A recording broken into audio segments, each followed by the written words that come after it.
Shalom teman-teman sahabat tanpa ragi. Kita lanjut pada seri kedua tentang kehidupan dan penderitaan dari Sang Rasul Suci dan pemberitaan Injil Matius. Dan ketika fajar menyingsing, Sang Rasul bersama-sama dengan para orang percaya menyanyikan kidung puji-pujian bagi Allah di dalam gereja. Sang Pangeran mengirim 4 orang prajurit untuk menahannya. Tetapi ketika mereka telah sampai ke bait Allah, tiba-tiba kegelapan melingkupi mereka, dan mereka hampir tidak dapat kembali. Dan ketika mereka ditanya mengapa tidak membawa serta Matius, mereka menjawab, "Kami mendengar dia sedang mengajar, tapi kami tidak dapat melihat dia ataupun menangkapnya." Kemudian bertambah-tambah marahnya, lalu dia mengirim lebih banyak lagi prajurit. Kali ini mereka semua dipersenjatai. Mereka diperintahkan membawa Matius meskipun dengan cara kekerasan. Dan siapapun yang mencoba menghalangi ataupun ingin melindungi Matius, orang itu dibunuh. Tetapi para prajurit itu pun juga kembali dengan tangan kosong. Ketika mereka sampai ke gereja, suatu cahaya terang dari langit menyinari Sang Rasul, sehingga para prajurit tidak dapat menemukannya. Mereka dilingkupi ketakutan dan membuang senjatanya serta kabur ketakutan setengah mati. Lalu mereka menjelaskan apa yang terjadi kepada Sang Pangeran. Maka Fulvian menjadi amat sangat murka. Lalu dia bergerak dengan pengiring yang sangat banyak. Dia bermaksud menangkap sendiri Sang Rasul.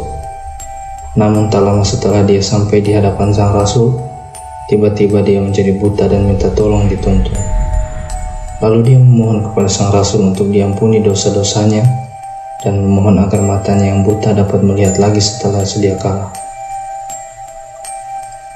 Sang Rasul membuat tanda salib pada mata Sang Pangeran lalu memulihkan penglihatannya. Maka pulihlah mata ragawi Sang Pangeran, namun tidak dengan mata rohaninya. Karena dia telah dibutakan oleh rasa dengki, sehingga dia tidak dianggap keajaiban itu sebagai kuasa Allah, tapi lebih sebagai perbuatan sihir. Fulvian lalu menggandeng Sang Rasul dengan tangannya sendiri, membawa ke istananya, seolah-olah dia memperlakukan Matius dengan hormat. Namun dalam hatinya, Fulvian merencanakan untuk menempatkan Rasul Tuhan ke tiang pancang sebagai alat sihir. Tetapi Sang Rasul mengetahui gelagat terselubung serta niat jahat di hatinya. Lalu Sang Rasul mencela Sang Pangeran, katanya, "Tiran pembohong, cepatlah laksanakan apa yang telah engkau rancangkan bagiku. Lakukan apa yang setan telah tanamkan di dalam hatimu. Namun aku, seperti yang engkau saksikan, aku siap menanggung semua demi Tuhanku." Kemudian Sang Pangeran memerintahkan prajurit-prajurit untuk memenggangi Sang Suci Matius dan meregangkan dia dengan wajah menghadap tanah dan memakukan tangan dan kakinya ke tanah. Ketika hal itu sudah dilakukan, maka atas perintah si Raja Lalim tersebut, maka pembantu-pembantunya menumpukinya dengan banyak sekali ranting pohon dan semak belukar. Lalu mereka menyeramkan dan belerang ke tubuh Sang Rasul lalu membakarnya. Namun ketika api menyala semakin besar dan semua orang mengira Sang Rasul Kristus itu telah musnah di dalamnya, tiba-tiba kebakaran terhenti dan api pun menjadi padam. Dan Sang Suci Matius terlihat masih tetap hidup, tidak terluka sedikit pun, lalu memuliakan Allah. Menyaksikan itu semua, seorang menjadi ketakutan saat melihat keajaiban yang begitu besar. Lalu mereka memuliakan Allahnya Sang Rasul. Namun Fulvian semakin bertambah murkanya.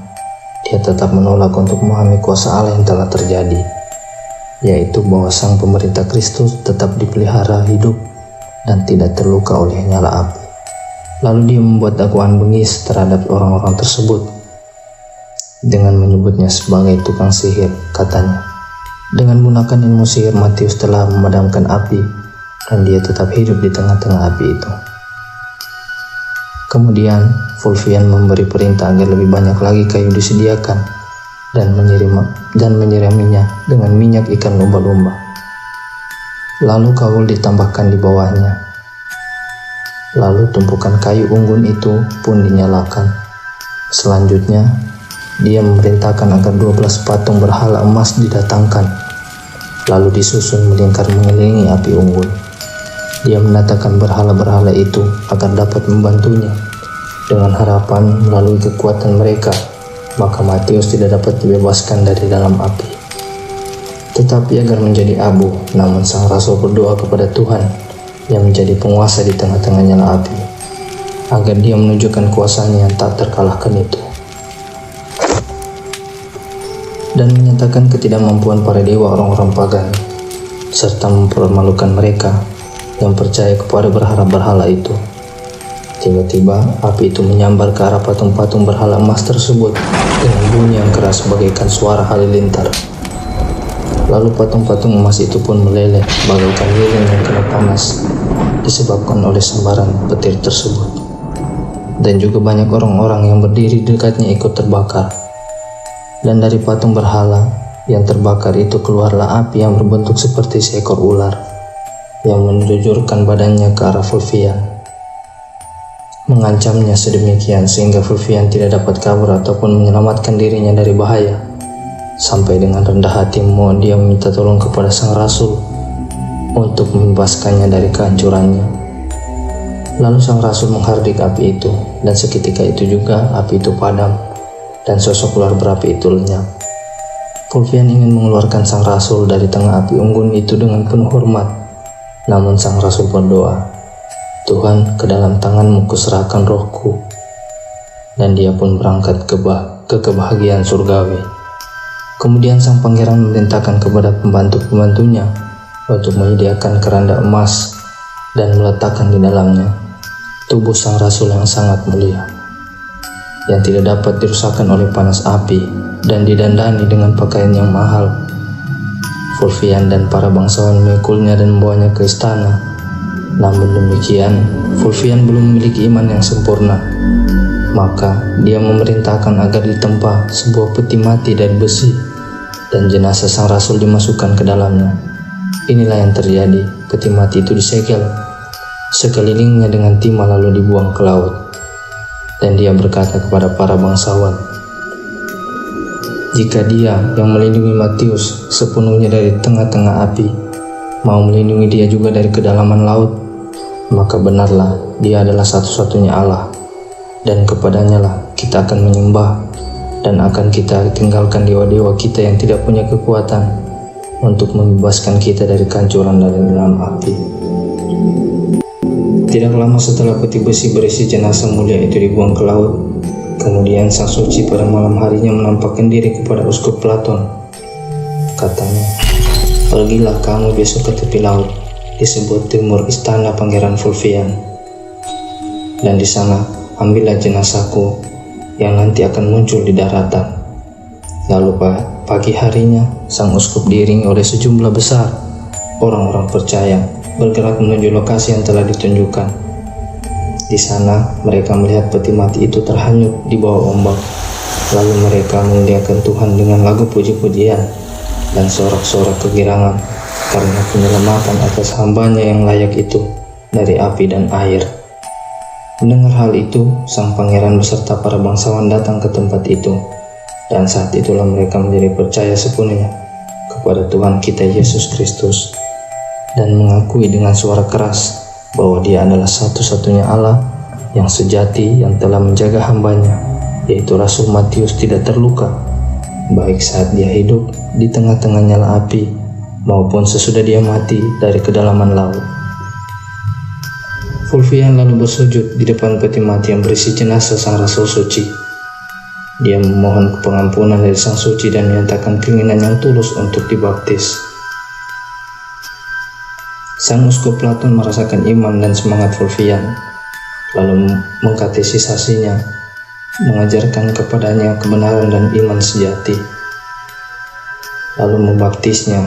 Dan ketika dia menumpahkan tangannya ke atas kepala Fulvian dan siap untuk menyebutkan namanya, tiba-tiba datang dari langit suatu suara, "Jangan panggil dia Fulvian, tetapi Matius." Setelah menerima nama sang rasul dalam pembaptisannya, maka sang pangeran berusaha keras untuk meniru kehidupan sang rasul.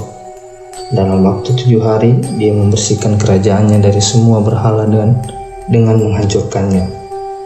Dia dengan tulus memberi penghormatan kepada jasad peninggalan sang suci tersebut dengan layak, dan semua bawahan-bawahannya juga telah dibaptis. Sang rasul kemudian menampakkan dirinya kepada uskup Platon dan berkata, "Tabiskanlah pangeran menjadi presbiter dan anaknya menjadi diakon, karena sesudah 3 tahun engkau akan pergi menghadap kepada Tuhan. Biarlah sang raja yang sekarang memakai namaku menjadi seorang uskup, dan nanti anaknya menjadi penerusnya." Dan kemudian setelah 3 tahun, sang suci Platon pergi menghadap Tuhan. Setelah menerima pentabisan keuskupan, Uskup Matius bekerja dengan baik, menyebarluaskan kabar baik Injil Yesus Kristus, dan berhasil mempertobatkan banyak orang dari penyembahan berhala dan membawa mereka kepada Allah. Kemudian dia sendiri juga pergi menghadap kepada Tuhan.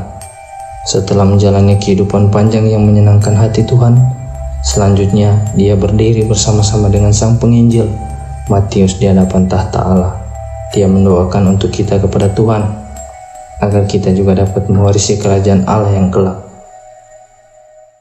Sekiranya kisah tentang Rasul Matius ini memberkati kita, sebarkan kabar baik ini dengan share video ini.